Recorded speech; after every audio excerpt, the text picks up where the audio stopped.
អាហារដ្ឋានដែលគេនិយមញ៉ាំពេលដែលមកដល់ប្រទេសសិង្ហបុរីមកកន្លែងនេះហ៎បងប្អូនអើយបើកតាំងពីឆ្នាំ1950ជាងចឹងសម្រាប់អ្នកគេខ្លះដែលមកលេងប្រទេសសិង្ហបុរីហើយដឹងថាញ៉ាំបាយថ្ងៃបាយព្រឹកនៅណាទេអាចមកសាកមកកន្លែងនេះបានអាហារដ្ឋានរបស់គេនេះគឺមិនដុំទៅដល់ហាងល្បីៗដែលទទួលបានជាមួយនឹងពានរង្វាន់ច្រើនខ្លាំងមែនតើហ្មងហើយសម្រាប់មុខម្ហូបរបស់គេហ្នឹងក៏ប្លែកៗហើយឆ្ងាញ់ទៀតសម្រាប់អាហារដ្ឋាននេះគឺខ្ញុំទៅញ៉ាំនៅពេលដែលខ្ញុំបានទៅលេងប្រទេសសិង្ហបុរីអញ្ចឹងណាអញ្ចឹងសម្រាប់កន្លែងហ្នឹងគឺមានឈ្មោះថាតង់បារូម៉ាឃេតអ្នកទាំងអស់គ្នាខ្ញុំមិនដឹងថាអានខុសឬក៏ត្រូវទេបើសិនជាបងប្អូនយើងមកដល់ហើយអាចវាយទៅតាមឈ្មោះហ្នឹងបានចំពោះអាហារដ្ឋានមួយនេះគឺថាសម្បូរ local food ខ្លាំងមែនតើហ្មងបងប្អូនអើយអាហារដ្ឋានរបស់គេហ្នឹងមានហាងជាង50ប៉ុស្តិ៍ដែលអ្នកទាំងអស់គ្នាអាចដើរទិញដើរញ៉ាំបានចំណែកថ្ងៃនេះផ្ទាល់គឺខ្ញុំនឹងបង្ហាញកន្លែង3-4ដែលខ្ញុំបានញ៉ាំបានភ្លក់អញ្ចឹងណាបងប្អូនសម្រាប់កន្លែងដែលខ្ញុំឈរទិញទី1នេះអ្នកទាំងអស់គ្នាគឺជាកន្លែងដែលលក់មីឆាហើយកន្លែងនេះបងប្អូនអើយខ្ញុំឃើញប្រជាជនសិង្ហបុរីរបស់គេហ្នឹងឈរត្រង់ជួទិញច្រើនខ្លាំងមែនតើអញ្ចឹងទៅក៏បណ្ដាឲ្យចិត្តរបស់ខ្ញុំចង់សាកដែរចង់ដឹងថារសជាតិរបស់គេបែបណាដែរបានមានមនុស្សឈរទិញច្រើនអញ្ចឹងណាហើយមីឆារបស់គេយើងញ៉ាំជាមួយនឹងទឹកជ្រលក់បែបនេះអ្នកទាំងអស់គ្នាពេលដែលខ្ញុំមើលទៅគឺថាអូរៀងតំណងរបស់គេដែរ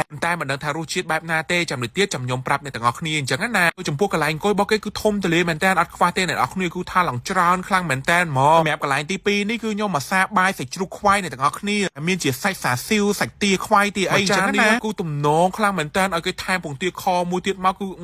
ត្រូវហ្មងសម្រាប់កន្លែងទី3នេះគឺគេលក់ជាលក្ខណៈបែបជាស៊ុបគោអ្នកទាំងអស់គ្នាពោះស៊ុបគោហ្នឹងបងប្អូនយើងចង់ដាក់ជាមួយនឹងមីក៏បានជាមួយនឹងបាយក៏បានដែរតែស៊ុបគោរបស់គេគឺទំនងមែនតើអ្នកទាំងអស់គ្នាសាច់កសៃអីហ្នឹងគឺគេរងាស់ឡើងផុយឡើងទំនងហ្មងគ្រាន់តែឃើញហើយហ្នឹងក៏គួរឲ្យចង់ញ៉ាំដែរបងប្អូនអើយនៅពេលដែលគេដួសឲ្យយើងហើយហ្នឹងយើងអាចបន្ថែមម្រេចបន្ថែមអីតិចតួចមកគឺអែមសែម៉ាហើយសម្រាប់មកកន្លែងចុងក្រោយនេះគឺជាលក្ខណៈបែបជា oyster ដែលគេជៀនអូម៉ាឡេតណាអ្នកទាំងអស់គ្នាមួយកន្លែងនេះក៏ខ្ញុំឃើញគេឈរទិញរៀងច្រើនដែរគេមានជា oyster គេមានជាម្សៅដែលគេជៀនជាមួយនឹងពងទាអីហ្នឹងគឺឆាច្បល់ចូលគ្នាឡើងទំនងដែរតាអ្នកទាំងអស់គ្នារបស់គេវិញសម្រាប់មុខម្ហូបមួយចានគឺវាអត់ថ្លៃពេកទេអ្នកទាំងអស់គ្នាបើយើងប្រៀបធៀបទៅនឹងហាងធម្មតាព្រោះដោយសារតែនៅក្នុងនេះគឺជាកន្លែងដែលគេលក្ខណៈបែបជាអាហារដ្ឋានអញ្ចឹងសម្រាប់តម្លៃអីគឺធូរថ្លៃទេអ្នកទាំងអស់គ្នាចំពោះនំនេះគឺឆ្ងាញ់ខ្លាំងមែនតើហ្មងគេហៅជាប្រភេទ rice cake ពេលបងប្អូនមកដល់ទីហ្នឹងអាចហៅមួយមុខនឹងញ៉ាំបានគឺខ្ញុំ recommend មែនតើឲ្យប្លែកទៀតចំណែកមីឆាដែលត្រង់ជួឈរញ៉ាំនេះអ្នកទាំងអស់គ្នាសម្រាប់ខ្ញុំគឺធម្មតាវាមិនឆ្ងាញ់ពេកទេបងប្អូនហើយសម្រាប់ខ្ញុំគឺរៀងខ្លាញ់បន្តិចអ្នកទាំងអស់គ្នាដោយសារតែគេដាក់ខ្លាញ់រៀងច្រើនអញ្ចឹងណាគាត់ថាគេឈរទិញច្រើនខ្ញុំក៏ចង់ចូលសាកទៅហើយចំណែកមួយចាននេះវិញសម្រាប់អ្នកគេដែលចូលចិត្តសាច់ខ្វៃគឺ